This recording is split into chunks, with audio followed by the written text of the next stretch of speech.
team and friends, I found Angel. Real quick, doing a quick video on how to activate your hydraulics on your rainbow. So when you receive it, you're going to have the water basin inside.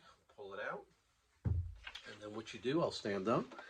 And I don't know if you can see it from there, but there's these hydraulics that are right here. I'll show you right there in the back. And what you do is you open it. Okay. And you push it to where there's a little hole. Push it to where there's a little hole in the back. Pop the hydraulic into there.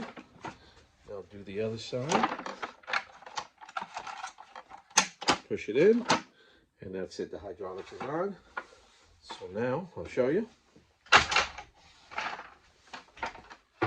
Slide the water basin in, and when you push down firmly, it locks. And then now, when you press this button right here, the blue one, push up. The hydraulics open up the machine and slide the water reservoir out. Okay, and this is where you fill the water basin to, or to the side over here.